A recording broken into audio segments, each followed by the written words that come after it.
We've kind of struggled with our time limitations and such, and the powers upstairs have it's on. Yeah, powers upstairs have felt that if we want extra time, we're going to have to push it backwards instead of forwards, and so that's kind of what we're doing. I'll continue to try to gauge the amount of time that some of these issues are going to take to try not to overly burden the committee members to come earlier than is convenient or easy for them to get here. I think today's schedule probably is not going to be particularly taxing, but we do have a number of things to run through, and so we will get started. I will try to be respectful of people's time in the future as we schedule these through the rest of the session. With that said, Mr. Clerk, please call the roll. Chairman Stevens. Present. Vice Chair Buckeye Courtway. Present. Representatives Applebaum, Collins, Cook, Dahl, Hayden, Lewis, Pollock, Seitz, Superman here. Smith, Stevens, Thomas, Wright.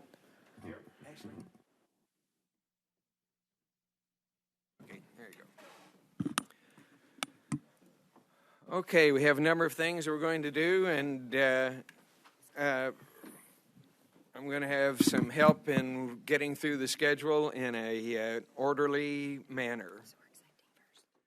Okay, the first thing we're going to do is to go into executive session because there are some items that we have discussed, and perhaps we may need to discuss just a little bit further. Here we go. Okay, is this here? Okay, I move that House Bill 1677, Representative Wright, be voted do pass. Any discussion? I believe this is one of those bills.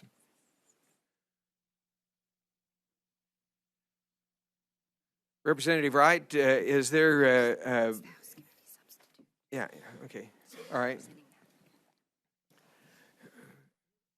Is there anything that you wish to add to the discussion at this juncture on the process? Well, we have on the House Committee. Yes. And Okay. just clarification. Okay. Okay. And I have a House Committee substitute, 4311H. 0.02. It has been distributed, and I move for its adoption. Representative Wright, would you care to elaborate, please? Clarifying language. I'm sorry, I don't think. Hey, go ahead for the record. If you'll go ahead and repeat. Go ahead again with the microphone on. Okay, I'm sorry. It's mainly clarifying language for definitions. For instance, page 5, line 3, covered person. It gives a better declaration of what that means, and that's the main change. Okay, and what is that?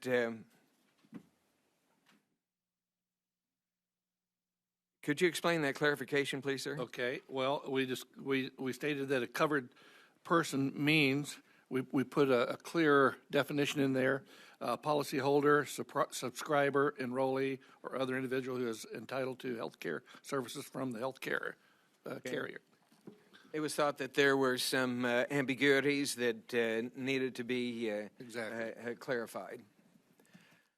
Discussion concerning House Bill 677 or the substitute 4311.02? Seeing none.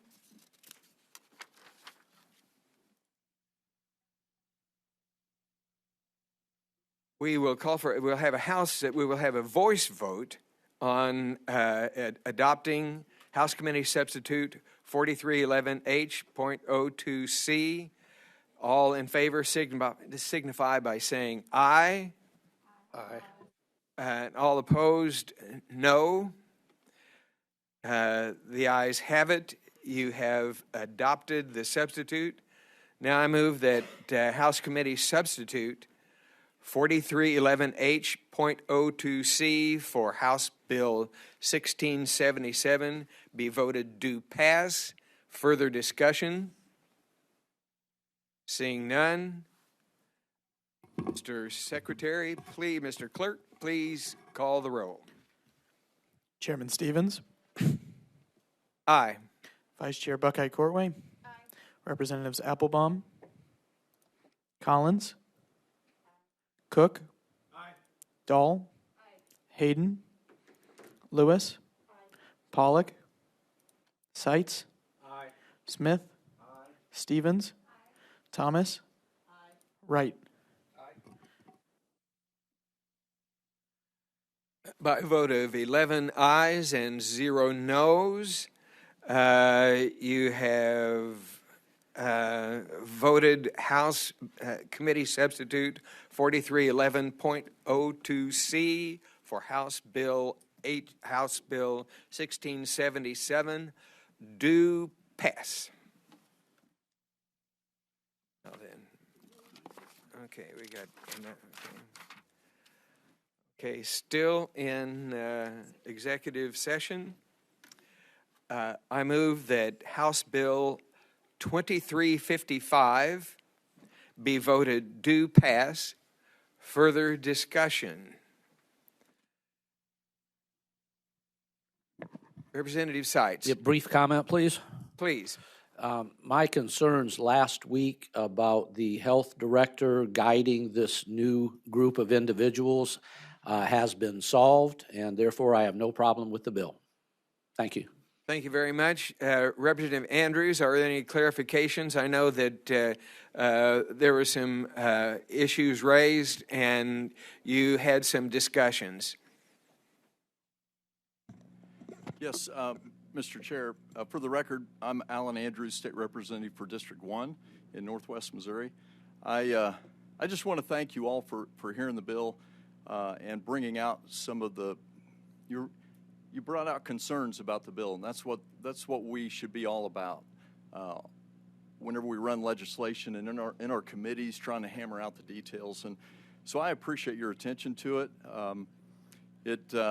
I left last week realizing that there's really good people that really care about others, and that's really what this bill is all about. So thank you for those questions. I'll try to be timely on this and answer the questions that were brought up in the committee last week. First of all, initially, there was a concern about some of our smaller hospitals not having the training, not having the capacity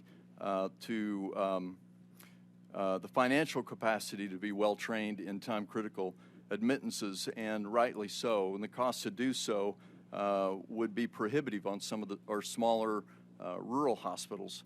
But ultimately, it was agreed that all the hospitals should have a plan, and that's written into the committee, or into the bill, that all the hospitals should have a plan, regardless of size, for time-critical admittances as to where they would be transported.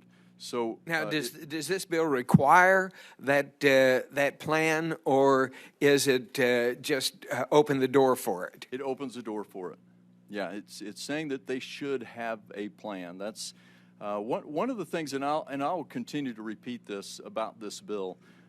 As you all, I'm sure that you all know, that in this place, that it's in this building, it's better if we can somewhat keep some of our legislation somewhat loose without requiring legislative oversight or requiring legislation to put things in statute. because it's very difficult to overturn a statute. So it's always better, I feel, in a lot of cases, such as this bill, to be able to have it where changes can be made, more ebb and flow type changes can be made through regulations instead of statutes. So this bill is sort of a skeleton framework that will be workable as we see technological advances and changes in how we diagnose. We're not wanting to strap statute down so tight that would prevent any good things from happening. So yes, so that's and if you could just kind of keep that in mind as we go through this. So I think that's the best way to approach this. The second question that was brought up last week was who will appoint the committee members for the newly founded Time Critical Diagnosis Committee. And so we really feel that's been addressed in the bill regarding we have to have a certain amount of trust and faith in our directors, our executive directors of our departments. And whenever we don't, there's a system in place to rectify that as well. Even though it'd be one of the responsibilities of the executive director, there is a director of EMS that will be an ex officio member that will be able to give guidance to that as well, informing that committee. We wouldn't want to get it to a point where the governor appoints the committee members, because the governor seems to always be pretty. It's a busy office with a lot of different appointments, and so this is All governors. Right. Yeah. Exactly. And so to be able to make those appointments quickly and readily. The third thing that was brought up is, do the patients have a choice in the transport decision? And they do. They certainly have a choice on where they would be transported. If they're having a heart attack or a stroke, if they're able to make that decision, they will be given that right, of course. However, they will certainly be educated and as far as telling them, what the choices are and what the best alternative would be. Now, is that process written into this bill, or is it encouraged in the bill? Yes, it's encouraged. It's loosely structured in that bill, and so they will be. The patient would be informed of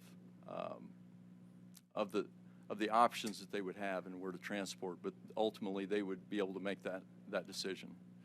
The fourth thing was brought up, the question that was asked, so are lower acuity facilities represented in the committee? And the answer would be yes, really referring to local clinics and urgent care centers. And so the way the committee would be structured is broken down into 6 EMS regions around the state. Each region would be formed that has a TCD committee, and it's going to be encouraged. It's going to be asked of all the healthcare providers to participate in those committee meetings, so that the representatives from those committees can bring back the data and the information of concern. And that too is encouraged, yes, but not demanded in this bill. Right. Now the framework would be for the six regions to be established, of course. But yes. But the data, the input, that's going to be encouraged by the healthcare providers. Okay, and enforcement or oversight of that or the regulation of that will be part of the rulemaking process. Right. Okay. So those are the main takeaways from last week's the questions that had came up in committee. And like I said, I really appreciate those, because it made us go back to the drawing board and review the bill and over this past week and the weekend, and it's, I really feel that it's one of those bills, like a lot of the bills that we see run through, you know, can I say that it is a perfect bill? I can't honestly sit here and say that this is a perfect piece of legislation, because you have so many different people involved in this, and different thoughts and different ideologies. But it is no one can deny that this is a great step forward in bringing everyone down to being on the same page, and that's what's really important. And the purpose of the bill, the outcome of the bill is to get people in a critical situation, in a crisis, to the place where that crisis is competently dealt with. Exactly. Because what the bill is referring to are those situations that And that the name time of is the bill critical. being time critical. Time critical. So we're talking about strokes and heart attacks and those time critical diagnoses where time is of the essence. And and that's I've lived in a rural community all my life, and that's one of the biggest concerns that I have.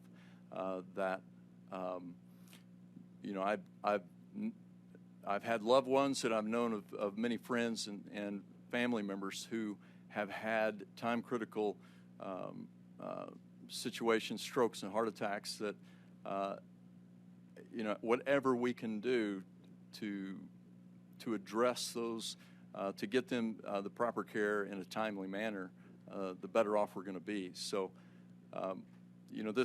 some of this addresses the rural hospitals.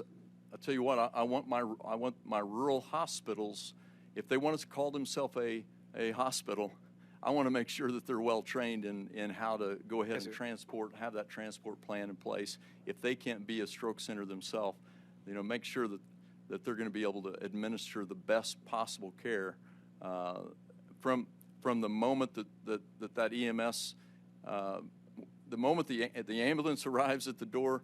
And there's no head to bring scratching. them all the way through. There's no head scratching. That's right. When that situation is presented, they know in advance what they're going to, how they're going to deal with it. Absolutely.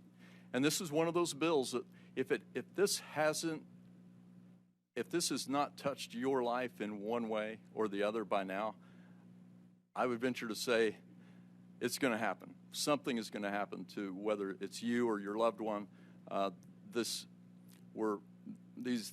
just happens all the time. We just can't get away from this. So whatever we can do to make sure that our EMS and our hospitals and all of our providers are working off the same page and sharing free flow of information and data. I mean, that's really the main concern. Even working with the American Heart Association, the American Stroke Association, all of those national designees who full-time, all they do is pore over data and trying to figure out what we can do to better our technology and our ability to provide these time-critical diagnosis in a more timely manner. So, and it's really amazing, pretty impressive on what has been done.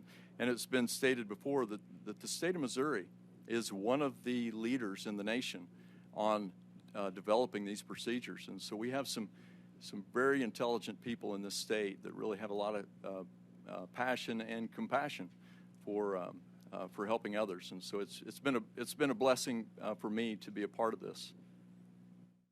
Thank you so much, Representative Andrews. I think your continued addressing this has been very helpful. Further discussion. Representative Thomas. To inquire, please. Go ahead, please. Just one follow-up, and thank you very much for bringing us that information, because, again, I think we all agree that this is very much needed. But it did occur to me, most of the groups that you're talking to are public or they're the hospital itself. Have you had any contact with the private, like air ambulance services that provide EMS? Is that in any way affiliated with you all, or would that be involved in some of the regional planning? Yes, and they've been at the table on discussing these Life Flight and a lot of those providers. We've tried to get everybody around the table to make these to craft this and fine tune it. Especially last year was a time that whenever we brought everybody here to the Capitol, that anybody that could, and some zoomed in, and we had a great roundtable discussion, and anybody that was interested in being a part of that had the ability to do so. We had a great number of people that really pitched in and worked hard to make this happen. So, but yeah, they were part of the discussion. Great. I think you've done an amazing job of bringing all those disparate resources together, and I'm in favor of this bill. Thank you very much. Thank you. Further discussion? If not, Mr. Clerk, please call the roll. Chairman Stevens, Aye. Vice Chair Buckeye Courtway, Representatives Applebaum, Collins, Cook, Dahl, Hayden, Lewis, Pollock, Seitz, Smith, Stevens, Thomas, and Wright. By a vote of 12 ayes and 0 noes, you have voted House Bill 2355 as due pass. Okay, now then, we'll go regular session now. We have one more? Or do we have another? Okay. Or do we have don't we have another? One?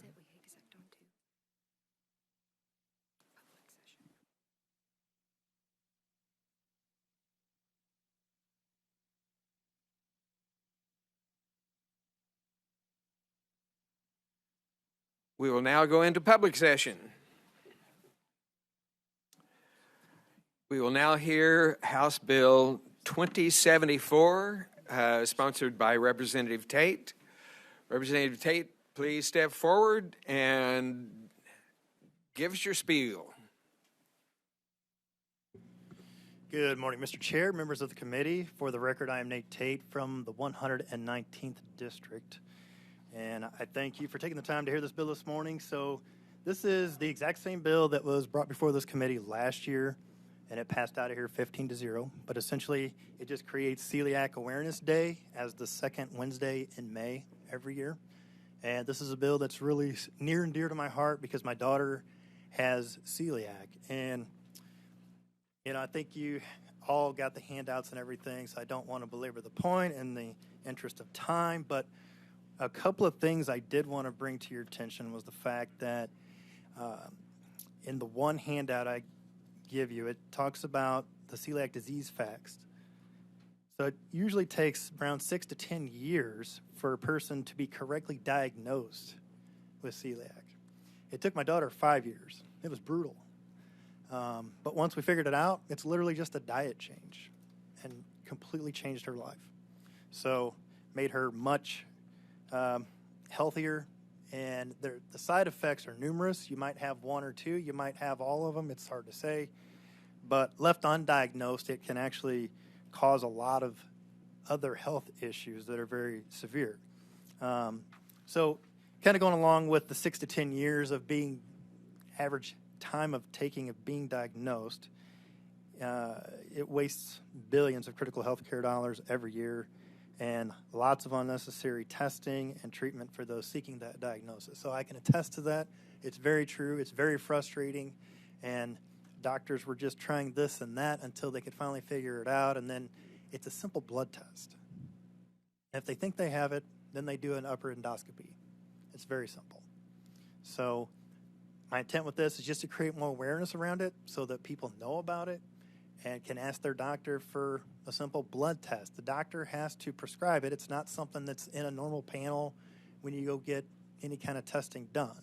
So that is the intent of the bill.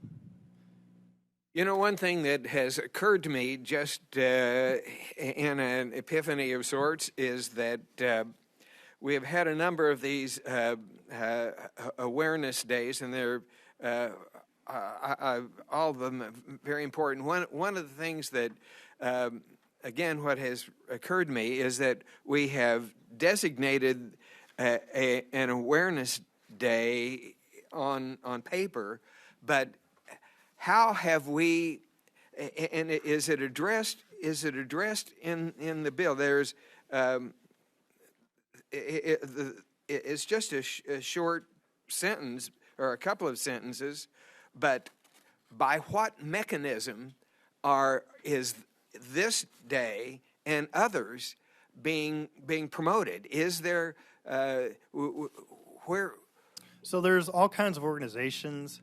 There's grocers, there's celiac organizations out there that, with the passage of this bill, their intent is to have different, I'll say, gatherings or events around the state to help raise awareness for this. It really gives them a kind of a platform, Yes. more or less, to promote from. Yes. That there is a Celiac Awareness Day, and this is it, and this is the organization that is promoting the awareness, and they're using this Awareness Day as that platform. Yes. Okay. Correct. Yep. Because, I mean, there's certainly nothing, there's no dictates to the state to... Right. Right. Yep. Nope. Good question. Okay. Further discussion. Supporting testimony? Opposing testimony?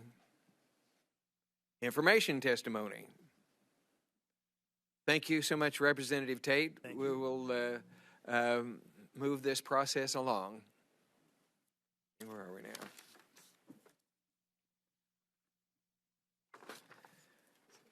Okay. Okay, we will now hear House Bill 2525, sponsored by the good doctor, Representative Patterson. Please begin when you are ready, good doctor.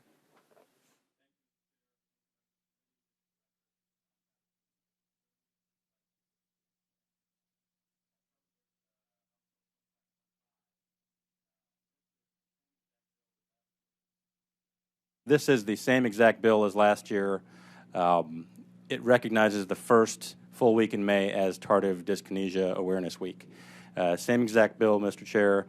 I won't belabor the point. I will just remind you that tardive dyskinesia is a disorder that affects about 70,000 people here in this country, and usually happens because of drugs that they've taken, drugs that we call antipsychotic medications.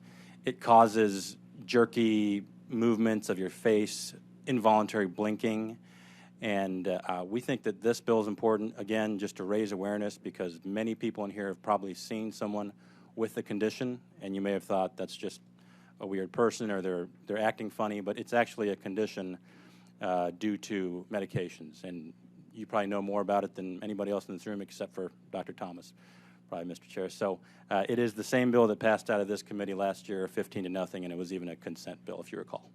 Now, if I remember my pharmacology and the kind of the years of kind of watching all this, is that I use another term that Dr. Thomas will be familiar with, is tricyclic antidepressants that were kind of the frontline treatments for a lot of mental health problems. Help me here, Dr. Thomas. Antipsychotic treatments like that. Now, have the newer antipsychotics, is my understanding, the newer antipsychotics or the newer treatments have kind of gotten away from the tricyclics. Pardon me for being too technical here, but that were very, very prone. In fact, I've watched that process take place, that long-term use of these early tricyclic antidepressants caused this tardive dyskinesia that was very apparent in these people. Have the new ones not been so prone to do that? And Representative Thomas may be able to elaborate on that somewhat, if you would. Sure. I guess for information. Go ahead, please. Yeah, it was more the traditional antipsychotics rather than tricyclics, which were for depression, but the antipsychotic medications, which revolutionized the treatment of mental illness and allowed people to actually have some relief of their symptoms, maybe be out of hospitals, lead a more normal life. And tardive dyskinesia existed well before the advent of any medication use. I don't remember now if it was the Greeks, the Romans, way back in writings, there's descriptions that would imply that was tardive dyskinesia. It's a neurological condition, but clearly there's an increase with the older antipsychotics. The current versions of those medications have a much less risk. It has not gone away, so that's always a caution for people to weigh in their decision whether they want to take those medications. As in most things in life, there's a risk-benefit analysis, and full disclosure obviously needs to be made, but tardive dyskinesia can be incredibly disabling and stigmatizing. By no means is it a guarantee if you take those medications, however, so that's important to say as well. But in order to recognize that phenomenon, I think it's wonderful to get that out there. There are some medications now on the market more directly addressing that, and so people might, as they watch their evening news or other programs, might be seeing some of those ads. So there's more general awareness, and I think anything we can do to bring that to attention is terrific. So thank you for bringing this forward. Yes, Mr. Chair, I really appreciate Representative Thomas bringing that up. And like she said, there are stigmatizing effects of these conditions. So if we can just bring awareness, it might help those patients out. I'll ask you the same as I did Representative Tate in the previous bill that we discussed, is that it's just a couple of sentences that kind of establishes this. I assume that there are organizations, or is an organization, that will use the enactment of this as kind of the framework to promote that. I mean, it is through these private organizations that these days of recognition will be broadcast and made more widely known. Is that the way you see this working? Yes, they will. And there is a Tardive Dyskinesia Association, but funny enough, it's more common than, say, multiple sclerosis, but you don't hear much about it, and that's sort of the point of this bill, is to bring attention to it. Further discussion. Supporting testimony? Opposing testimony? Information testimony?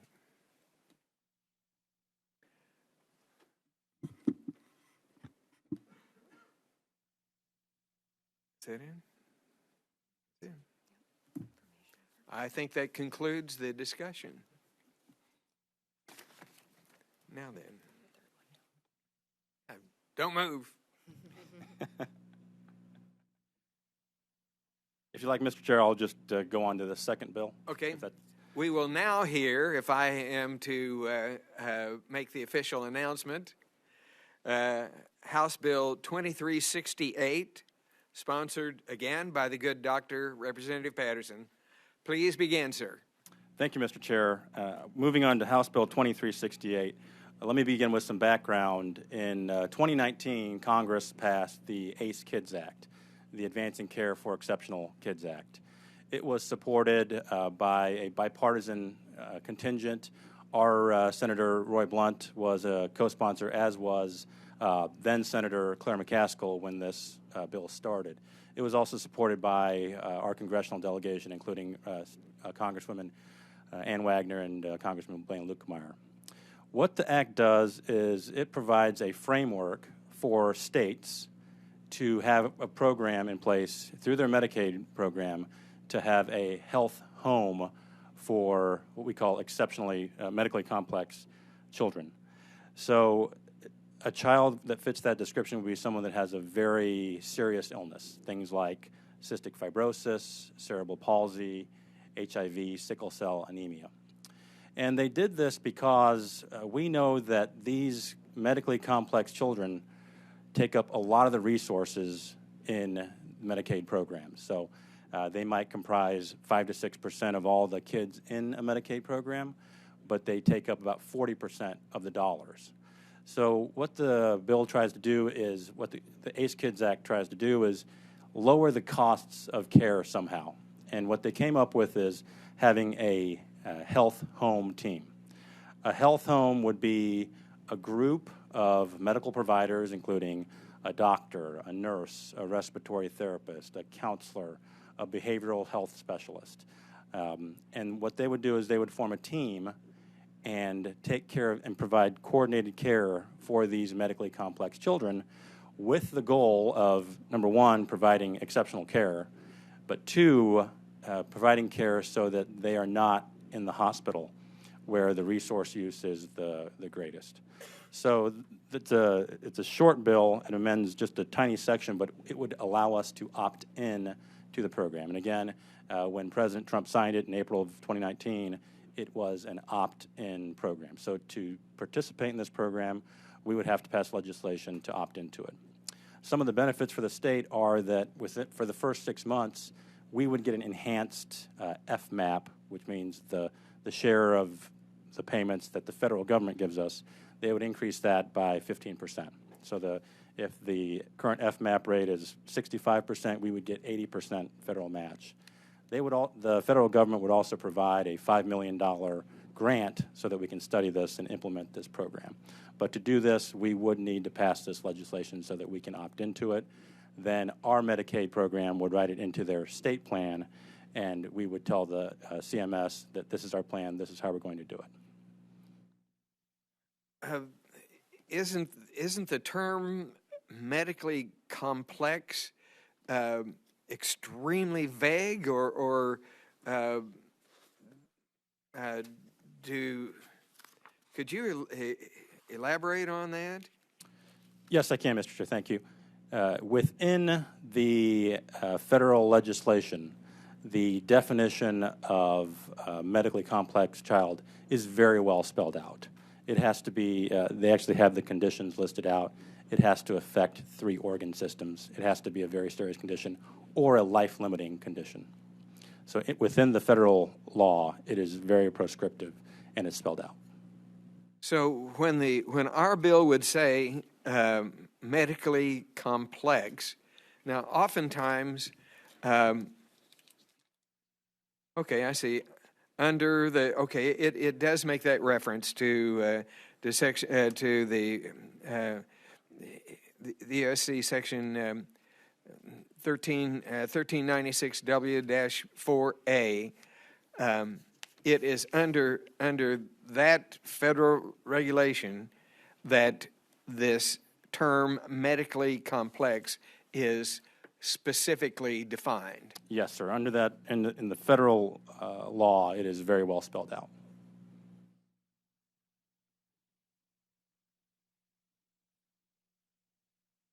Shall we have some questioning? Representative Stevens. To inquire, Mr. Chair. Go ahead. Thank you. Well, thank you for bringing this forward. This is certainly something I would support. And I think, from the cost, taking the cost down, I understand that. But I think also the quality of care of kids being able to be in their home versus the hospital setting is something that's really important as far as quality of life. So I just wanted to make sure. So to clarify, the state does not have to get a waiver from CMS. We just have to amend our plan, our Medicaid plan? Yes. Okay. And then what year did you say that this passed? It was passed in 2019. President Trump signed it into law in 2019. Within the law, it states that it will begin in October of 2022. Oh. So we're here now, but we have to pass it to participate in it. And do you know a number of states that are pursuing this or have already adopted this? I don't know what other states are. I'm not sure any other states have. They're probably in the process of doing it. but I don't know that for sure. And then, I'm sorry. Go If ahead. I could, I'd like to elaborate on something you brought up Sure. in terms of improving care. And again, the goal is to provide care and lower cost.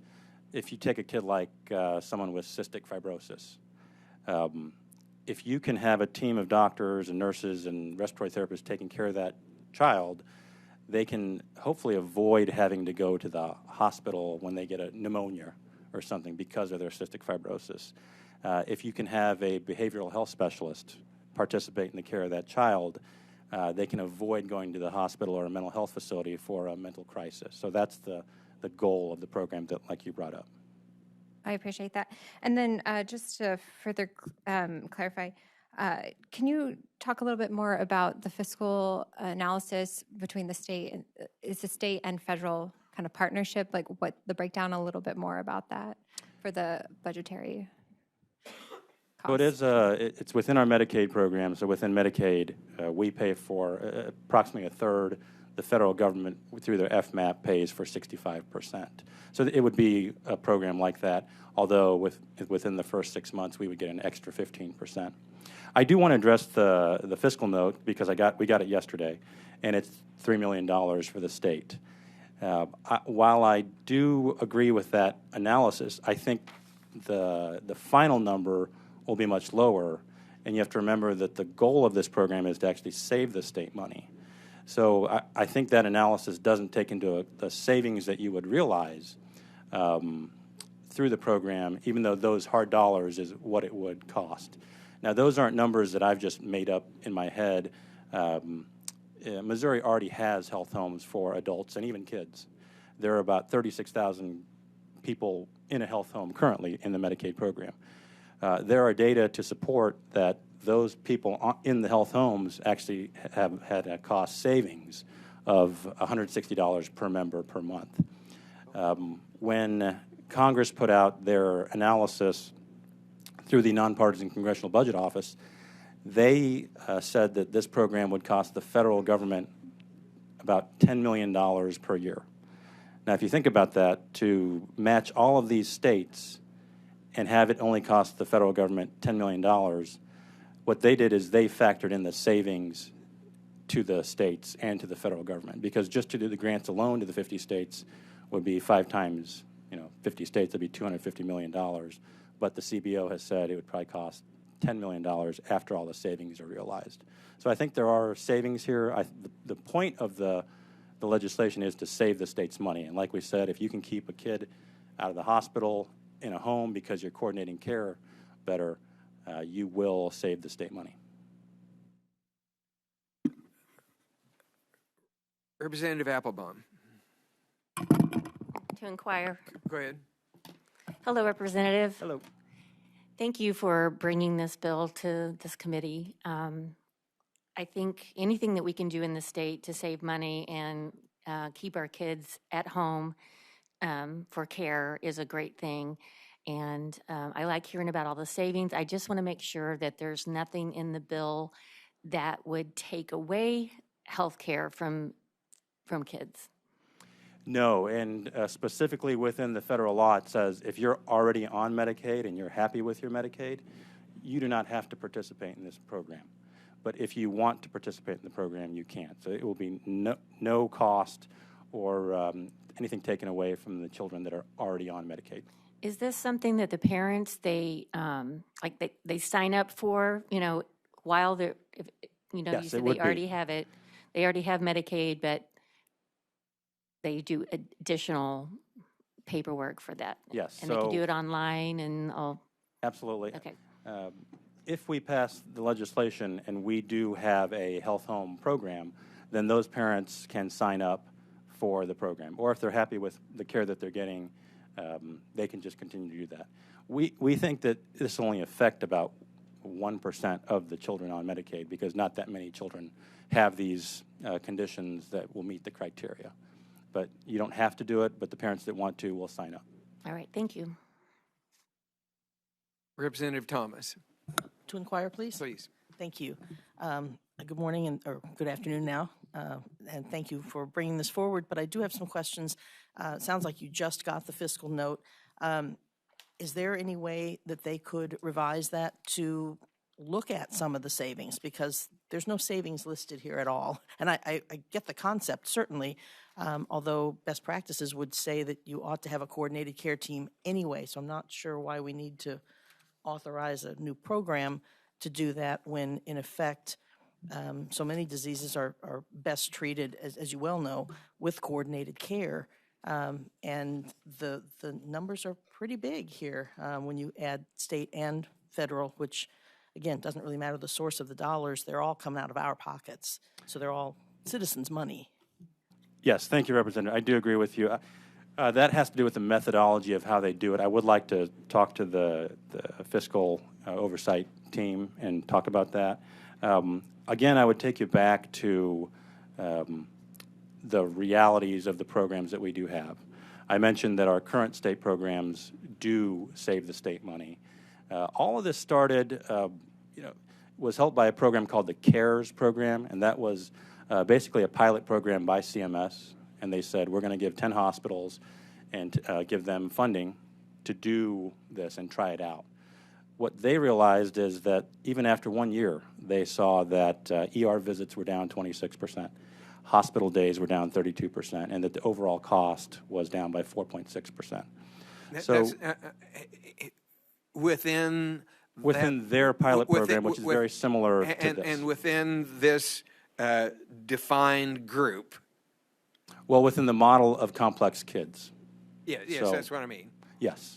Okay. And that's how this act came about, is that they saw those savings and they said, well, let's have an entire legislation. All right, and for it. the reductions that we're seeing applied to these children with these defined, the reduction numbers. Yes, medically complex kids. Were within the defined, the specifically defined medically complex. Yes, it was essentially children. a grant that studied this, and then the ACE Kids Act became Yes, grew okay. from that.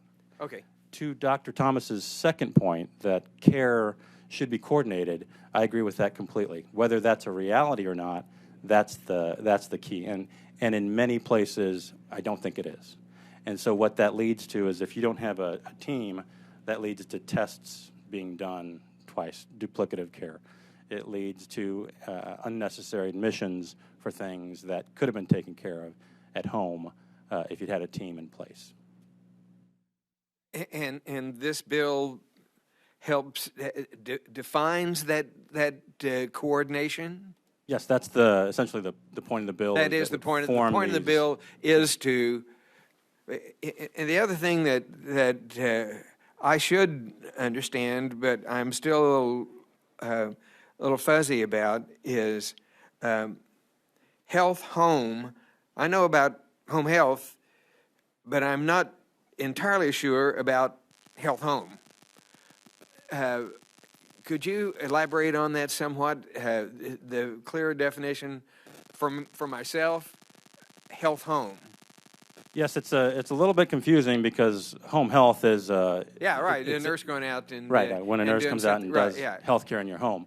Health home is basically what I've talked about, is this team that exists outside the hospital and, figuratively speaking, within the home, so that it's family-centered care provided by a team of doctors and nurses and what have you, so that that person can stay at home, basically receiving your care from a team at home and instead of at the hospital. So it's a little bit confusing. I do realize that, but it's not home health. It's a health home. Sure. Basically a health team that you have at home. And that health home, again, is a federally established, defined entity. It's a defined entity. I'm not sure it's federally defined, but basically it's a team of providers meant to give care outside of the hospital setting, which is not to say you won't go to their clinics, but it's basically a team outside the inpatient setting. Okay. Yes. Representative Dahl. To inquire. Go ahead, please. So I like the bill. I'm just curious. So if you have a child with one of these diagnoses, like cystic fibrosis, is this something that's going to have a preventative component to it as well? Meaning they're going to get care whether they're having an exacerbation or not, whereas now they may not see someone until they're actually having some sort of exacerbation? Absolutely. And again, that would be the point of the bill. If a kid has cystic fibrosis and they have access to a pulmonologist and a respiratory therapist, they may not be in a crisis or have pneumonia or have an infection. The point would be to see these people on a regular basis, to have a coordinated plan so that they could avoid going to the hospital. Right. So ideally, you're just keeping them healthier. Yes, all and the time. that's where the cost savings is realized. Right. All right. Thank you. Representative Wright. To inquire, Go ahead, please. or maybe to comment. Good afternoon. How are you, Afternoon. Representative?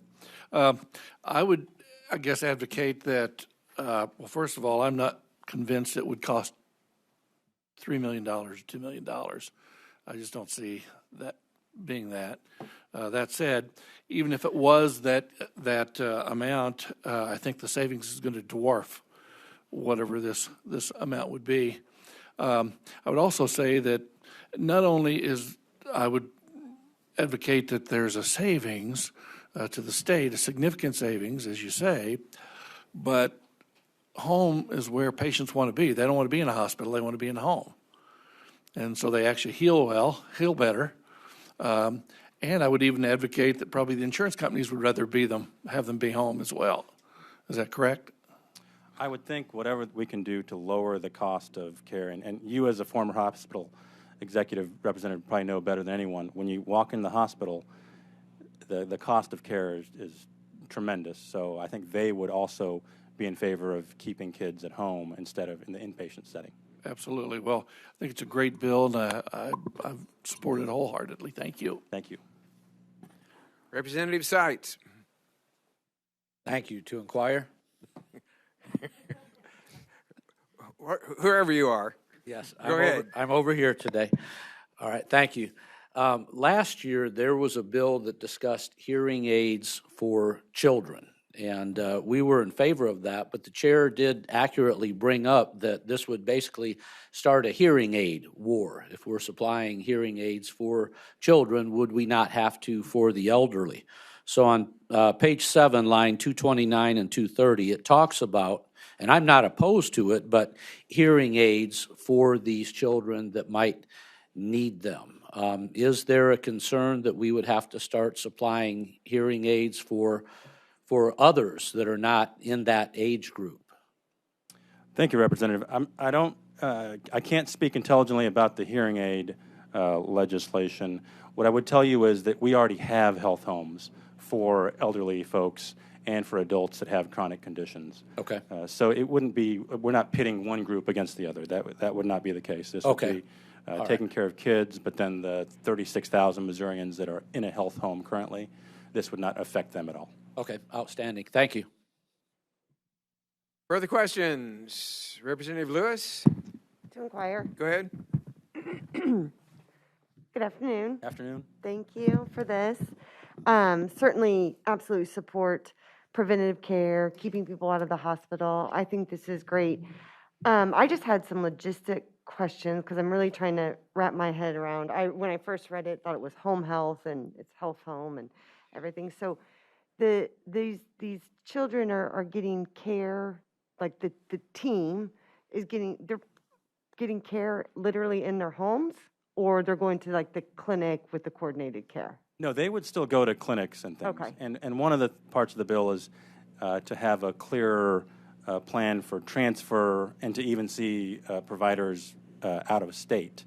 So it's not like they're coming to your home. It's I wish they had named it something different. Right. But the point of it is to keep people in the home.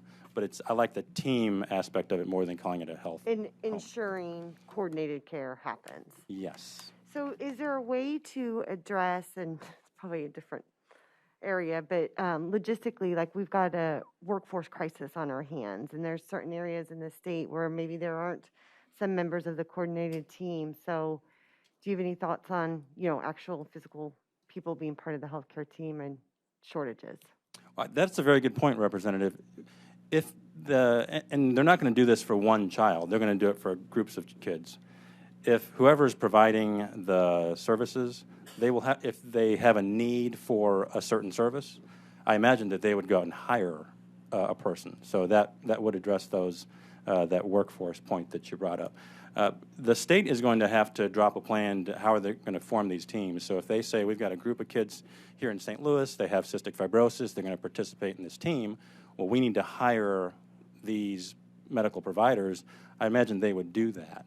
And then so that's how the workforce component would come in. Okay, thank you. Is that the source of the? Is that part of the fiscal number? You're saying they're going to have to hire these people. I mean, is that where the fiscal numbers come from? Well, you have to pay the providers somehow, and Yeah. so that's the cost that is in the fiscal note. I don't think in the fiscal note is the savings from not having admissions. But like I said before, we have numerous instances where programs like this, or exact health home programs, do save the state money. Okay. Further discussion? Do you have some supporting testimony, Representative I Patterson? do believe we have some support. Let's hear it. Maybe get a little more clarity on this. I'm still still kind of bouncing in my head pretty hard here. I would like to get some real clarity. I'm sure that Dr. Patterson's explanation was clear enough, but probably not for me. I need to understand this process a little better. Well, I'll give it my best shot, Mr. Chairman. My name's Brian Kincaid. I'm a registered lobbyist with the Missouri Hospital Association and here to speak in favor of the bill. Representative Patterson did an excellent job explaining the concept. Believe me, you're not the first to struggle with the whole notion of health homes. It's a concept that's been around for 15, 20 years. It's increasingly common in the delivery of health care today. It might help to think of it conceptually more as a hub, a team of people who are all sharing a common focus on a particular set of children, in this case children that have been assigned to them, to create a treatment plan, to take into account all of the issues and in this case physicians and therapists who might be working on the care of a particular child. When you have children who are as sick as this, they might have 3, 4, 5, 6 specialists working on them. And any of us who've dealt with a family member who's had or our own serious health conditions know how difficult it is to keep everyone on the same page. A health home is designed to do that. It's to address those gaps in communication that naturally occur when so many different entities are working on so complicated a process. So that's a key factor here, and this health home team can bring in technology in terms of shared treatment plans or communication processes to help make that communication more effective. A team, because they are professionals, and in the case of these ACE Kid health home teams, they're pediatric professionals. So they don't just know health care, they know children's health care. So they're able to identify what might be gaps in the treatment plans of different providers. They can identify therapies or treatments that might be at cross purposes or ill-timed and address those sorts of concerns before they are actually delivered and might cause ineffective treatment or, in worst case, treatment that's counterproductive. And that's not to say there's anything wrong with the health professionals that are working on this. It's a matter of the complexity of the conditions and the number of people who are working to cure the children who have these conditions and keeping them all straight and kind of on the same page. Several of you had raised, I think, a very, very important point about quality of life for the children to whom these services would be provided. No child should grow up in an institution, period. And many of these kids are facing that level of severity in their disease or their illnesses or their injuries that have cast them to this fate. These children need to be at home. And by the grace of God, my children were healthy. But if you've known families who have children who are seriously ill, you know how much stress that is on a family. It's a full-time job to take care of a child that's sick. And the stress that puts on families and siblings will impede the healing of that sick child. So this team provides not just the health services, the professional care that these children need, they can also provide the social, the emotional, that just taking the logistics of managing appointments, transportation, prescription fills, prescription administration, off parents so that they can focus on their children. So I don't know if that helps answer some of the questions or maybe clarify the confusion. It is unfortunate we call these things health homes because it is confused with home health. Treating the child at home is an obvious goal here, but the health home itself is more of a hub of professionals that share a common interest and a common focus on making a very sick child better. Okay, I think that both your testimony and the testimony of Representative Patterson have been illuminating. For me, I'm still unclear. Can you walk the committee through the process? Where does this health home does it?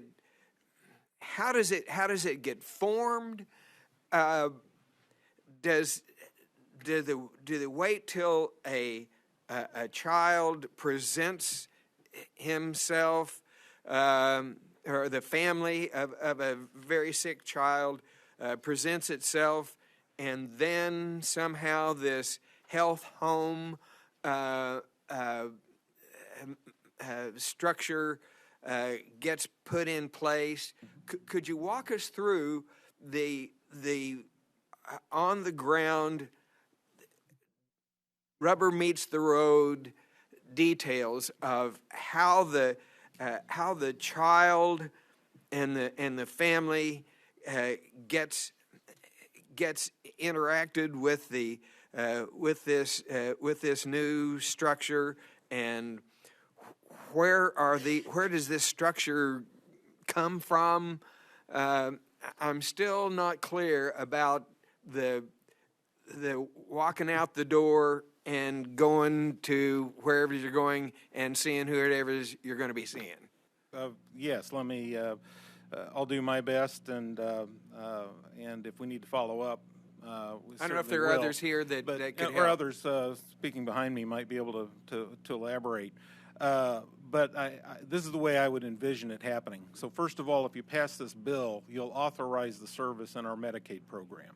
So you'll make these sorts of services, which aren't reimbursable today, make them reimbursable as just like a health care service.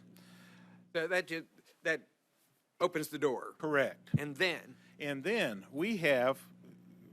Missouri has 3 world-class children's hospitals. Yes. And frankly, more. We have several hospitals in our state that focus very extensively on pediatric care. And within those hospitals, there are teams that care for these kids today, and they know the value of these coordinated services.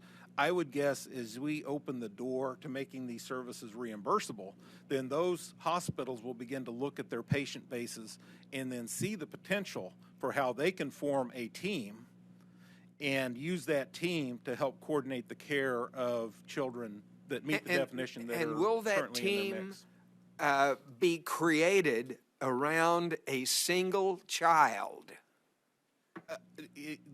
I think the economics of the situation would be such that they would create a team that meets the definition that could then serve multiple children. That's what I'm wondering. Yes, and that's typical. Representative Patterson mentioned the primary care health homes that are under our Mo Health Net program today and have been for 10 years. Several of our hospitals that I work with operate these health homes through their clinics, and they form the health home, and then the patients who fit the characteristics, the disease states that health home's designed to assist, then enroll in those health homes as they choose. So some of these things sort of exist to a certain extent now. Is that what you're saying? Yeah, but to make, in terms of the reimbursement, yeah, okay. Only certain conditions and certain standards are reimbursed, and that's why the change in the law, that then opens the door to the funding. Okay. Representative Thomas. To inquire, please. Please. I've not ever been on the reimbursement side of these things, so again, I still find it a little confusing, and I've been through many presentations on health homes and various names that these groups or these organizations have been given. But in our training, we were always taught to coordinate care. I mean, that's not a new concept, and care is clearly reimbursed. So what is different? Is it just the structure of we already have social workers, we have discharge planners, we have people who are either nurses in the clinic or from the hospital, because this won't prevent all hospitalizations, and all this care isn't happening just in the home. Like you say, it's going to the providers, wherever they may be, in their clinics or in their specialty areas.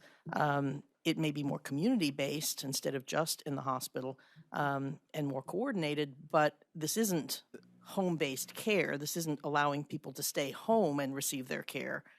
That's a different concept. So what is the change? Because obviously a pulmonologist is reimbursed for seeing, especially one that sees children, to see a child with CF. And so is it, again, just the structure that somebody is of that in the background saying you need to see your pulmonologist every 2 weeks for the first month or whatever? And no, I'd offer this sort of explanation, Representative. I think you have to start with the standpoint that these sorts of services are focused on the sickest of our sick. Of course. So they have within their individual care providers coordination going on. Yes. But that coordination is very difficult when you start talking about the pulmonologist and the immunologist and the home health provider and the pharmacy provider.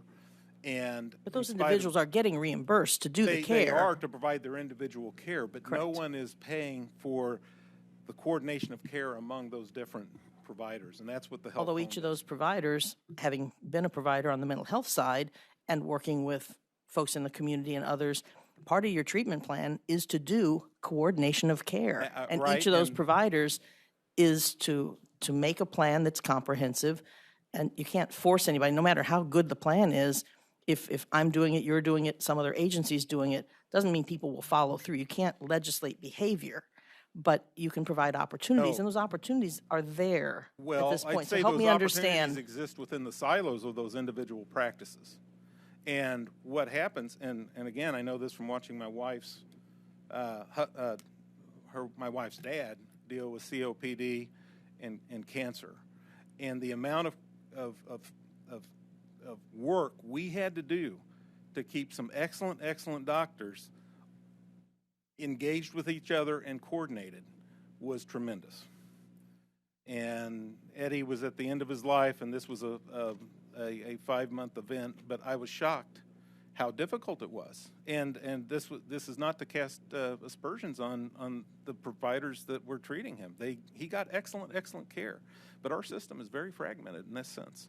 And as Representative Patterson said, that of course all providers try to do that level of coordination, but it really is impeded to some extent by the virtue of they all have their own treatment plans. But If I'm again, the just pulmonologist, having I know what I want to do. having a new program doesn't mean you're going to have more providers And again, people live all throughout the state, so their access may still be unequal. Actually, it does. And that's where Representative Patterson mentioned the CARES program. And I'd point to the own success of our own health home programs. We know that when we have someone to help coordinate care among individual providers, the result's good. No, I said that doesn't mean you have more providers, though. No, And it so doesn't, there's but already a shortage. we need to so make the most out of the providers we have. Mo HealthNet's study on its own health care programs documents in 2018 $160 PMPM savings. from the I'm participants in concerned the health then home as to program. why our own fiscal analysts wouldn't have tried to put in some of those savings. I mean, That's a fair that question. is what they do, and, I would and that's contend that clearly is not an included. oversight in oversight. Okay. I'm just hoping that maybe we can get a revised. You know, Fiscal note. to kind of follow up on Representative Thomas's inquiry, I hope you don't take this as a hostile questioning not at all. because Not at all. because we're trying to see through what is kind of a complicated issue here, and a really important one. So I hope the They're excellent questions, and I'm glad you're asking them. and to kind of follow up on Representative Thomas, Representative, did you have a question? I can wait. That of course her statement of the obvious is that these kids are already getting care, and they're already seeing a provider. And the provider is already getting reimbursed or getting paid for their service, and you're saying that this bill will help bring this together. And I am not clear what the mechanism is that will bring these areas of care together. That the purpose of this process, I take it, is coordination, but I am uncertain about who and how this coordination takes place. Well, again, health homes have been around for many years, and maybe some of our hospital experts who do this in other fields can elaborate better than I. But what I can tell you, and from the way I understand it, having someone to ride that intermediary, play that. And who and where is that intermediary? That is the health home.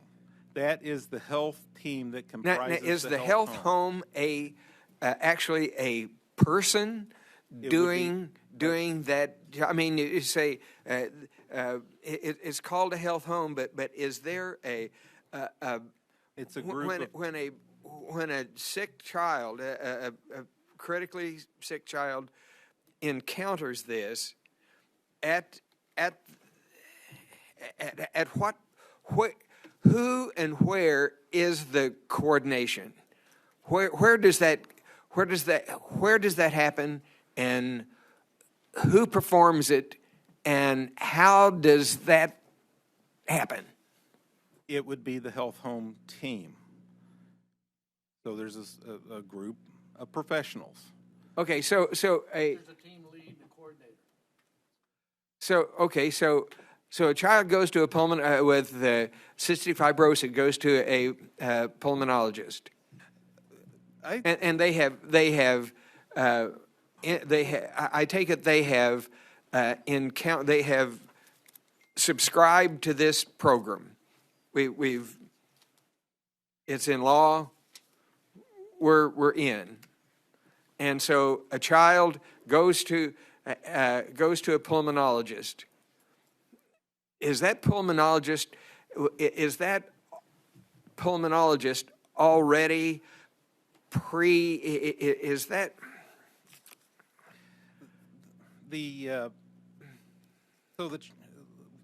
we got a sick child, and that sick child has 5 doctors, each with their own expertise, yes, their own view of what that child's problem is. Now, granted, they're interested in the overall health, but they're specializing in one facet of that child's condition and treatment. And anybody, like you say, who has had a very sick family member understands the fragmentation of the system. So the health home is that advocate who can. And who is that advocate? The health And where home- and where are they? The health home team, the 4, 5, 6 professionals who comprise the health home team, and who have maybe 50, 100 different patients assigned to them, each with their individual care. And once they're that able to monitor not just a specific specialist, but the concert of all the specialists. They're the conductors that is keeping the orchestra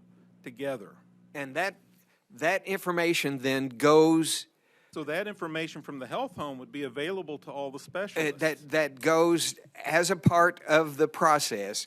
That contact, we'll say the cystic fibrosis child at the pulmonologist, that by design of this plan, that contact and not just the contact, but the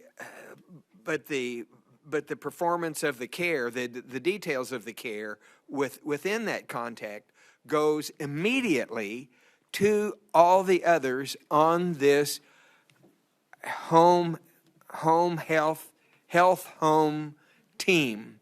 All the others then automatically, by design of this program, all the others instantly or in proper time are made aware of the contact and the content of the care of that child, and they will review that.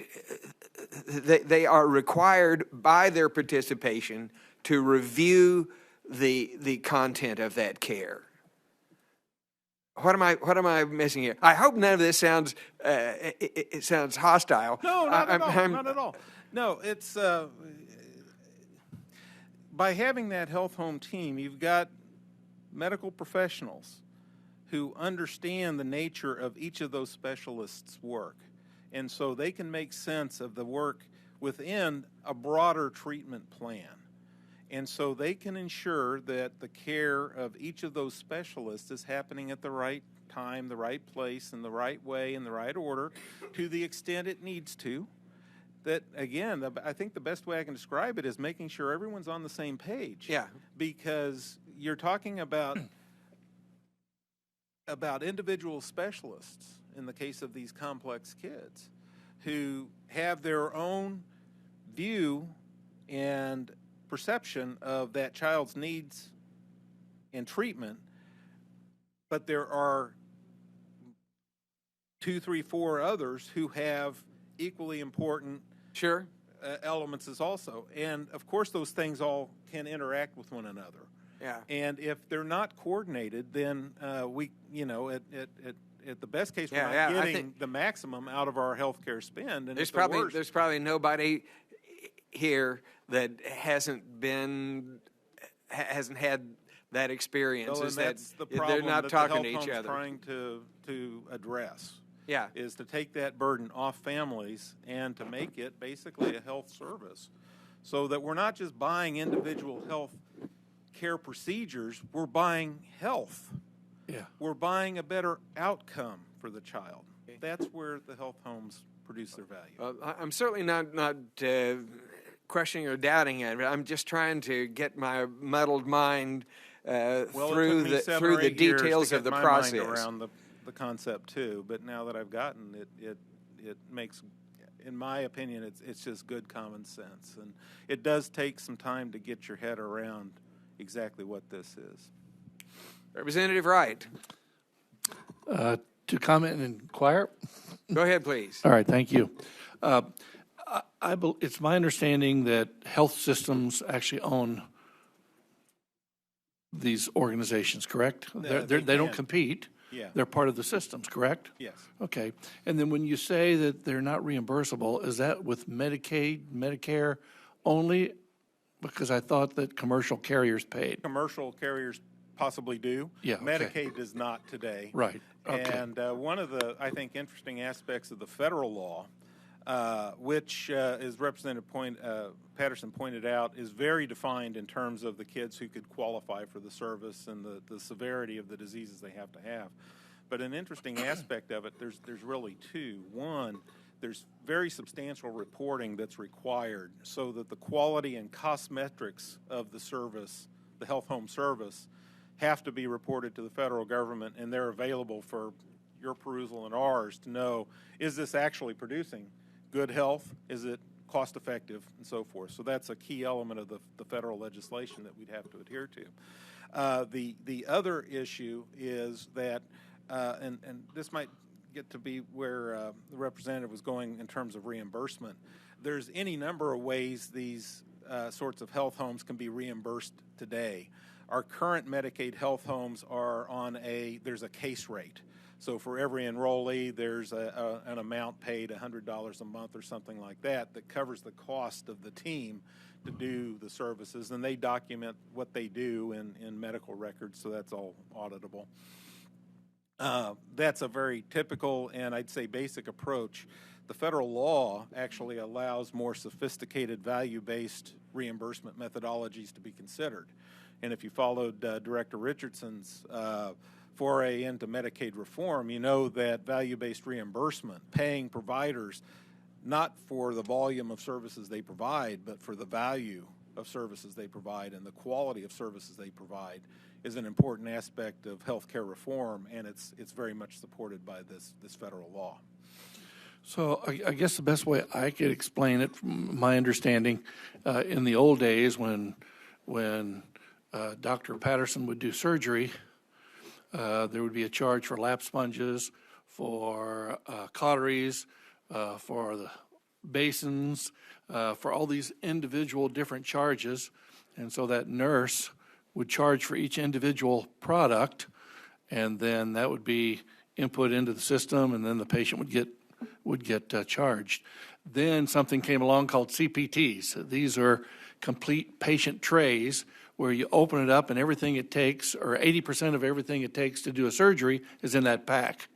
Now instead of 20 or 30 charges, you have one charge. That saves a lot of time and effort. But up until recently, there wasn't such a thing as a charge for that. It was only a charge for individual products. So that's kind of what this example is.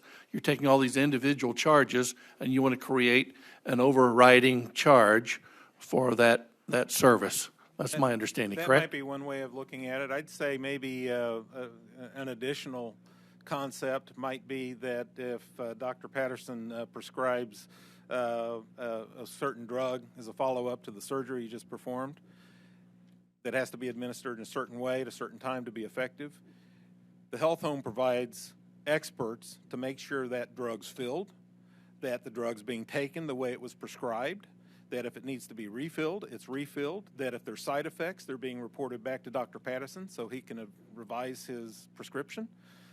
That's the value of the health home. Right. And before, you're leaving it to chance that the parent is going to know, number one, how to get the prescription filled, that they're going to do it, they're going to administer it right, and Dr. Patterson might know 6 weeks later or 6 months later that, in fact, the parent didn't fill the prescription or didn't give it properly. And maybe the child didn't suffer terribly, but the efficacy of the treatment has been diminished because of just the basic medical instructions not being followed. But it's not the team that does that. There's a person on the team it's their job to do that, correct? Yes, there's a health professional. Right. So I think that's the confusion. It's not the team just does it. There's somebody specifically, it's their position or their job to coordinate the whole thing, right? And then finally, it's my understanding that there is some home health involved. Home health can be part of the health home when there's follow-up for CNAs and so on. Is that correct? That would be correct. I think the goal is to get the right treatment, the right place, Yes. the right time. And if that means at home, then the home health, the health home team, the hub, Right. can make sure that that's in place. One of the aspects of our own Medicaid program is to make sure that if there are gaps in services that have been provided that aren't being provided that should be, that the health home teams are making sure those gaps are closed. So this model is all about non-inpatient care. It's about clinic medicine. It's about home health medicine. It's an all-encompassing program. Is my understanding? The CMS Is that study correct? the CMS study that did this, as Representative Patterson said, 10 children's hospitals, 8,000 kids over a 3-year period. They found inpatient care was reduced by 32%, emergency care reduced by 26%, and a 2.6% savings in total spend. Yeah. Thank you very much, Mr. Chairman. Yes, sir. Permission to inquire. Go ahead. I just have a couple questions. First, this legislation will basically help. Well, let me go back here. Maybe just one question. So the fiscal note is kind of high, but a little bit of research I've did here. I believe the savings from this being implemented could potentially way outweigh what the fiscal note has currently. I mean, I believe it would. Okay, thank you. And if I could, Representative Seitz asked about hearing aids, and I believe the issue that, at least in the context of this bill, hearing aids have always been covered for children who need them. So this bill does not change that coverage at all. That's been a covered service by Medicaid for children who need it. And I believe the bill that you were looking at last year was more on a commercial side than on the Medicaid side. Representative Seitz. Yes, to inquire. Please. I'm reading, I think it's page 7 again, line 209 and 210. The Department of Social Services shall submit a state plan amendment, yada, yada. Do we have a date for that? Because if this whole thing goes into effect on October 1st, 2022, we're heading that direction. Is there a date that they have to have this plan put in place? There is not in the bill a date certain by which the department has to act. The law would be written such that the expectation of the department would be to have its plan in place to begin the service on October 1st of 2022. Okay. Thank you. Further questions? Thank you very much for your testimony. Further testimony in support of this measure?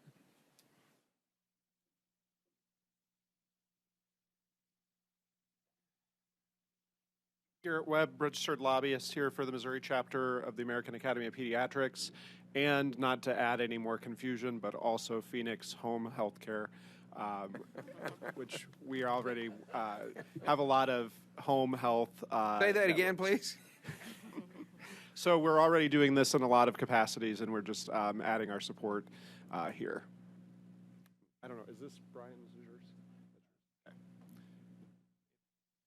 Questions for this witness? They left their phone. Mr. Chairman, David It's the Winton good here on doctors. What's that? Oh. It's the other chairman's. David Winton here on behalf of BJC Healthcare as well as Cox Health. BJC Healthcare has Children's Hospital, one of the 3 children's hospitals that was referenced in earlier testimony. I'm happy to try and answer any questions. I know there's a lot of confusion. I will say this, in reading the fiscal note, there is no cost offsets in the fiscal note. So the idea that we're going to be keeping kids out of the emergency department, things that happen all the time, that's not reflected in this fiscal note at all. So sorry about that. So any savings at all are not reflected here. The department has not they haven't tried to figure out what those numbers are. Isn't that a common problem, though? I mean, of course, we run into this constantly, and I have no doubt when you think of the logic that's driving this measure, it seems apparent that it could produce considerable savings. On the other hand, as you very, very, very, very well know that we run into this constantly, that the cost is real and the savings are a little nebulous. So I would, one of the great examples is that I thought about while you were speaking to Mr. Kincaid is the MTM, the medication treatment management model for pharmacists that can bill now for what is essentially a case management service.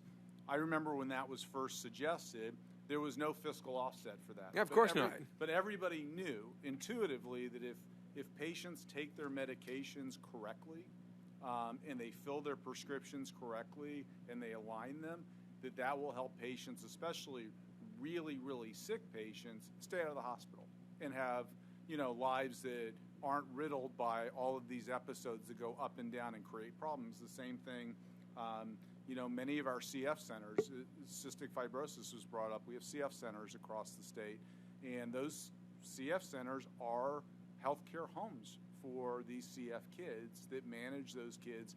And the difference is, like, all those specialties really are inside of that CF center, and that's where those kids get this. I've got written testimony from Children's Hospital that I think would be helpful. The one example that they bring up in this written testimony is pretty interesting. So Children's had a child, and Children's would be one of these healthcare homes for these complex kids. Children's has a child who needs a procedure done to help them take food through a feeding tube better, right? This is really important. Nobody in Missouri does it. They don't do it. Our other children's hospital sister agencies don't do it. One group in Ohio does this surgery and does it well. So in order for Ohio to provide this surgery for this kid, they have to become a Medicaid provider, and then they have to go through all the red tape for this one child, a Missouri Medicaid provider. This would alleviate that. By having these agreements, this would allow that hospital to provide that. So the participants in this program could be dispersed. I mean, they could be. Every kid in this program would be a Missouri child. A Missouri child, but the provider could be all over the place. It could be, and when you get into these heavily specialized complex cases, you're going to find a provider in California that does this thing, and a provider in Cincinnati that does this thing. And for some of these kids, they're in this position because they're the 1 in 10 million. So the one in Ohio and the one in California and the one in Missouri could all be part of this health home team. Yeah, they would be. And would they have to have? Would that have to be established? Would they have to already be a part of this when the child engages? There's two things that I think are getting kind of. I'm sure I'm confusing it more than anything. No. I think, but based on what you just said, really helped. I think illuminate this, right?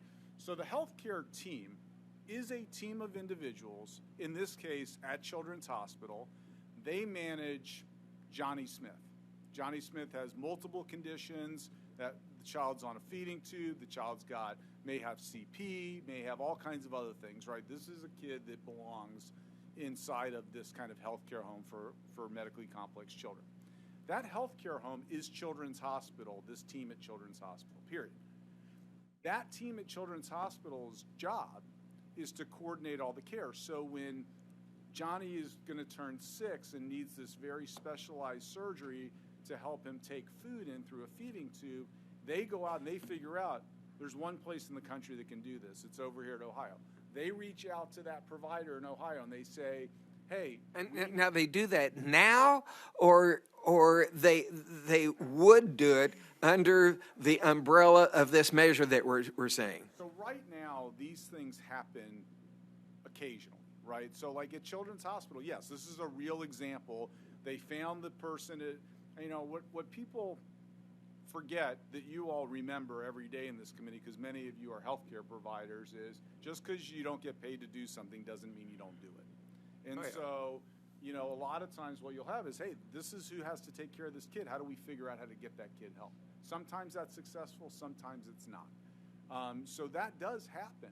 The difference is, under this bill, that healthcare home team at Children's or at Children's Mercy or at the university or wherever this team exists, they would get a per member per month payment, just like other healthcare homes, to essentially pay for the case management for that child, to make sure that child's care is managed under one roof, just like medication therapy. I'm glad you bring that up, because that's kind of been missing. They would enroll in this program, and by being enrolled, they would get a regular fee for having that structure. Which is not reimbursed today. So, yes, and when a child engages in this or chooses to engage, then that is in place and it's being funded. Systematic, it's funded, it's comprehensive for those children. Now, by comprehensive, it means that kid is not going to end up in the emergency room because the parents ended up having to go to such and such a doctor that's not communicating with the other physician. That means that every time something happens to that kid, that primary home, right, that care home, they're the ones that are like figuring out how to get everything done. We have this today in existence for behavioral health. We have this today in existence in other programs as well for physical health. We do not have it in existence for complex medical cases. And I'm going to look back at me to make sure. Yeah, so I'm going to look back at the boss here. I understands all this stuff to make sure. So the fiscal note that you're looking at right now, that fiscal note reflects that per member. That's per the payment month. that is the payment that would be made to these. That's right. Okay, regardless of any other factors. That's right. And then so the other providers, so if we refer Johnny to, you know, Dr. Patterson in Lee Summit, because he only does this one surgery, Dr. Patterson's still going to bill Medicaid for that surgery, but that surgery is going to be medically necessary 99.9% of the time, because you have a team of people that all they're doing is thinking about what Johnny has to have in order for Johnny to be okay. Versus, you know, I go to a hospital and the hospital's, oh boy, the kid needs this, right?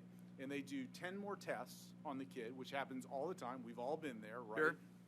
This eliminates unnecessary tests. This keeps kids out of emergency departments, and this helps coordinated care, because as Brian said earlier, these are children who their very existence depends on the parents basically having a full-time job to make sure those kids are successful, or whatever success means, in addition to all these healthcare professionals that go to school for 20 years to figure out how to do this kind of work. These are not normal run-of-the-mill patients. These are really complex patients. And unfortunately, our fiscal notes just aren't designed to show the kinds of savings that programs like this has. But we already have documented savings out of the healthcare homes, both on the behavioral side and the physical side, that we've been doing for more than 10 years.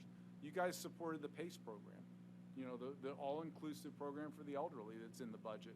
It's a great program. It saves money. It's expensive, but it's dealing with the tip of the iceberg when it comes to seniors, right?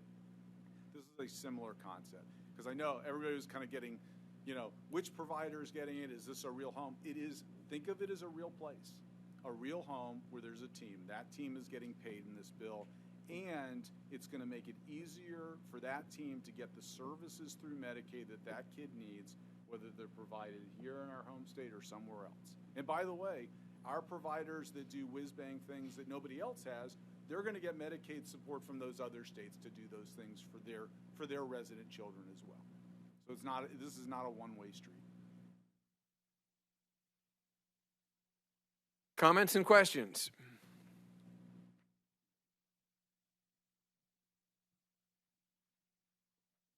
Further support?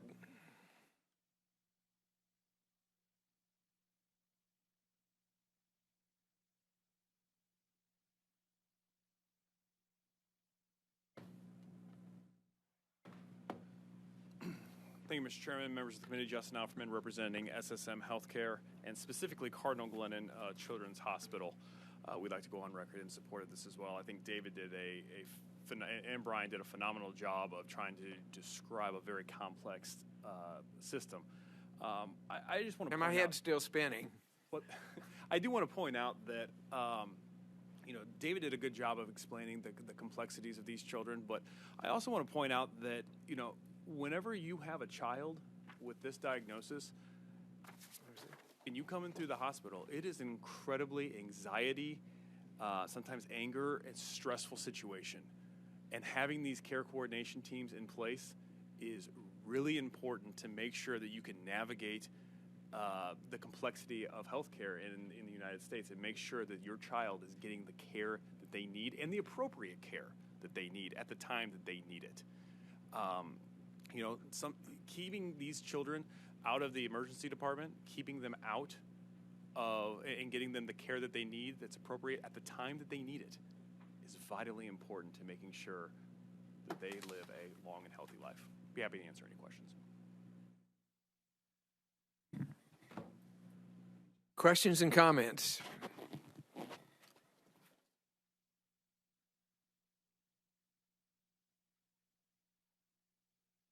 I think that I'm still kind of gasping here. I think it's getting more clear. I'm probably the only one that really isn't is still. And for the sake of brevity, Mr. Chairman, I'd be happy to come by, and I know the guys behind me would be happy to come by, and we can sit down and have a one-on-one with you as well. We'll talk. Okay.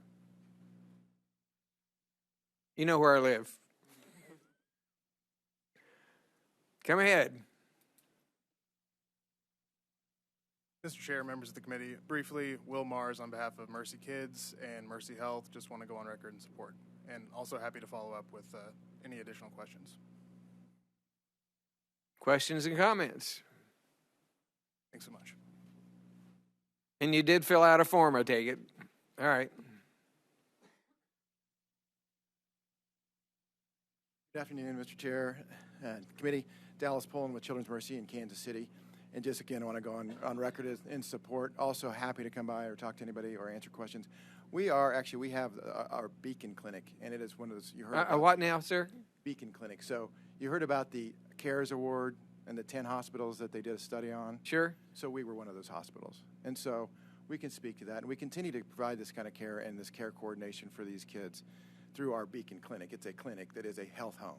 And so we have primary care and social workers and nurses, and there's a team that does this, just as Mr. Winton explained. And so I think there's still just a little. I don't think anyone, certainly not I, that's questioning the value of this. Representative Thomas, Dr. Thomas, had kind of alluded to this, that it's certainly well known to anyone who has encountered the health system in any way that it can be disjointed. I mean, it can, and yet within that there are processes and systems designed and have been working on this for a very, very long time.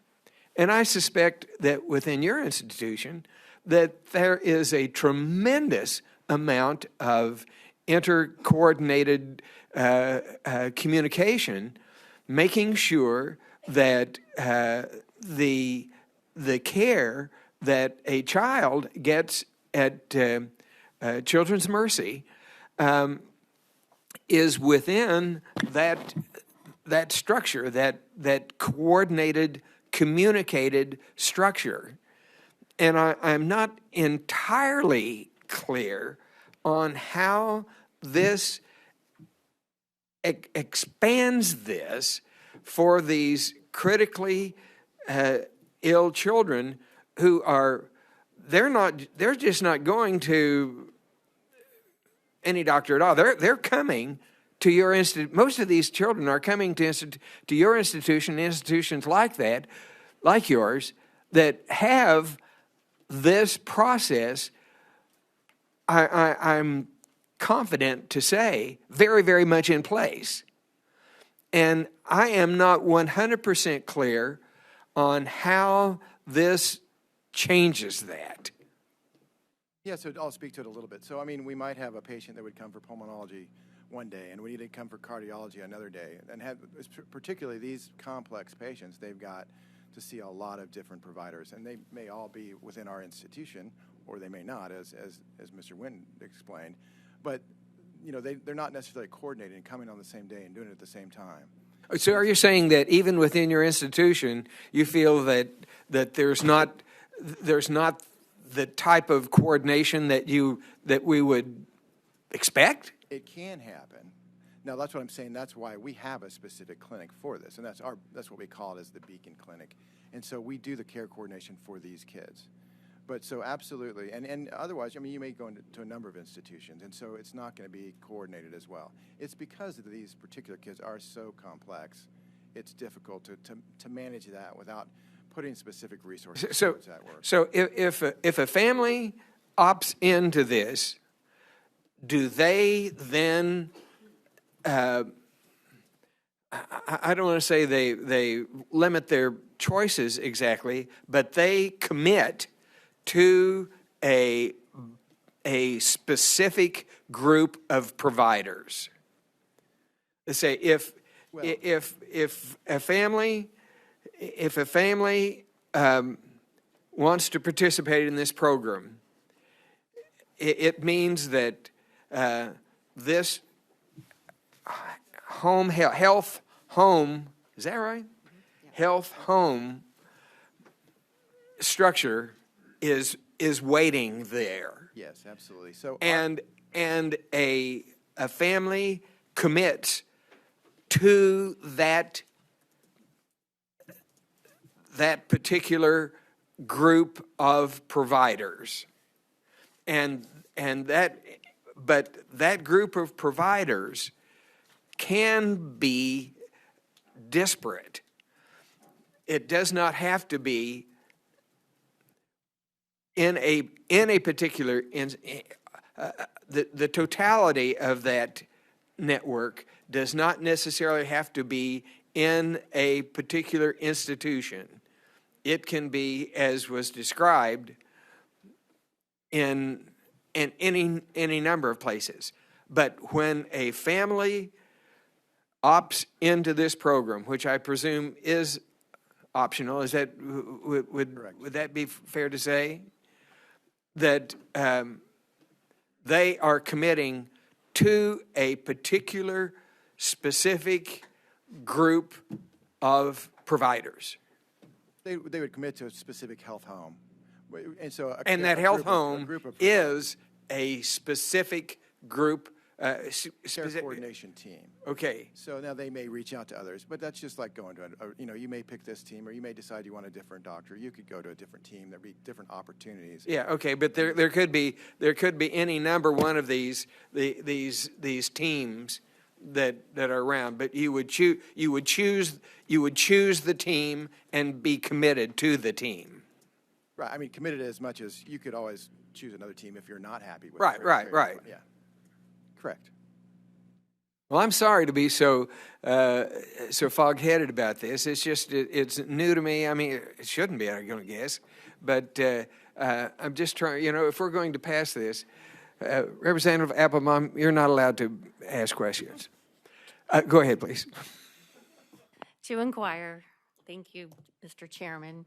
I'm a little foggy about this too, and whenever I'm not quite sure about how things are supposed to roll out, I actually give myself a timeline on things I need to do and when I need to do them.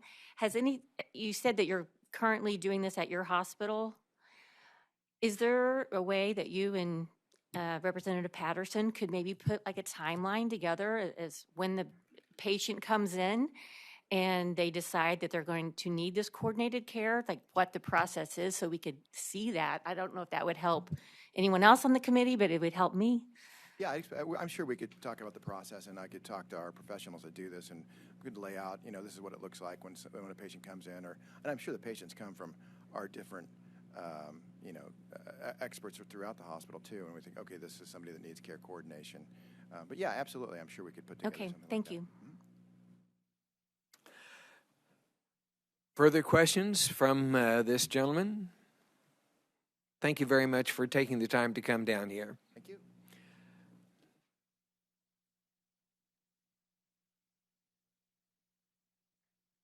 Good afternoon.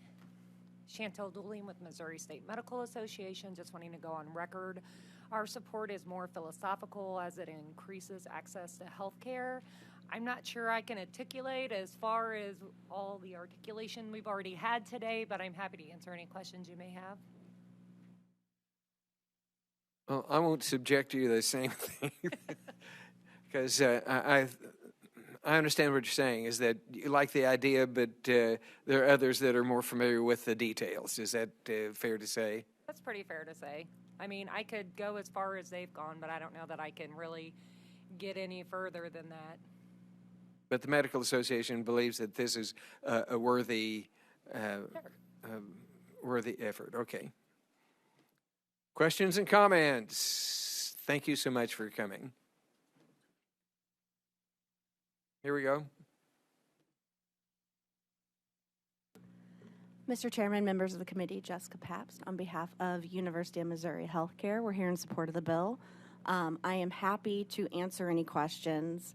I just don't want to make more confusion out of the whole thing, but I'm happy to answer any questions or stop by anyone's office to talk about this further. I've been working on this for quite some time with MHA and a few others behind me. So.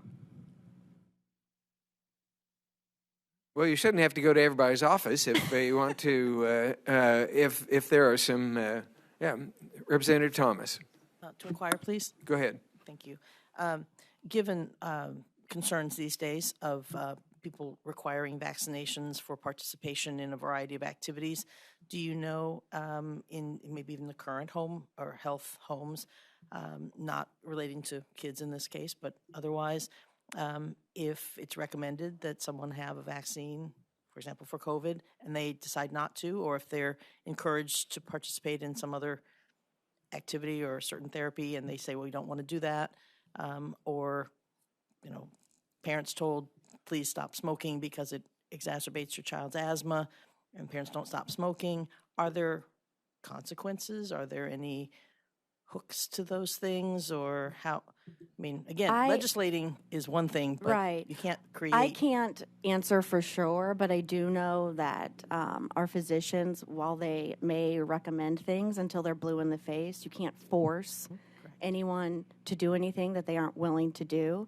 So we can strongly recommend, as you stated, that the parents quit smoking, but we can't necessarily enforce that. So just like we could strongly recommend this vaccination, this shot, this prescription, it is on the parents and that patient to actually follow through.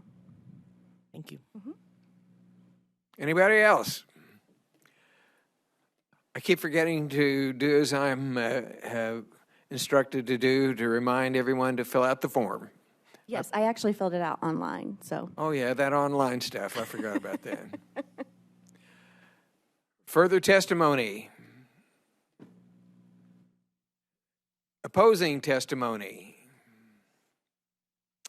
Information testimony.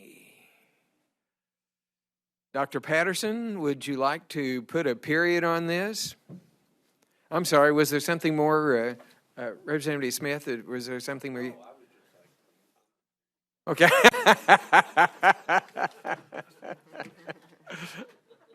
Well, Mr. Chair, I just want to say thank you to the committee. I really appreciate the great discussion that we had. Again, we'd be happy to meet with you and talk more about it.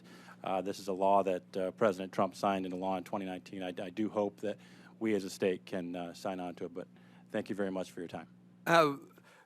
Are you going to try to refine the fiscal note on this, or is this, like so many other bills like this, that the savings may be real and obvious, but they are kind of ephemeral, but the costs are real and and concrete.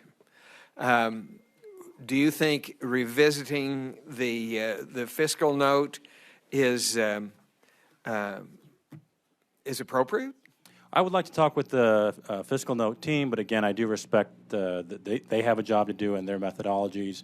I would just point out to the other programs that we have that are actually like this, that have realized savings. But I'll definitely talk about it with them. Dr. Thomas. One last question to inquire, please. Go ahead. Thank you.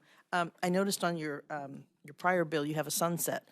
Would you be interested or willing to consider a sunset here so that, again, if it's cost effective, it could be renewed, but if it's not, it doesn't, like so many government programs, continue in perpetuity? I'd be willing to consider any sort of options to make the bill better, and I do appreciate that suggestion and the committee's work today. With a new program like this, that might make it a little more palatable. I've always said that if I ruled the world, every bill we passed would have an emergency clause and a sunset. Anything else for Dr. Patterson? With that, meeting adjourned. All right, thank you.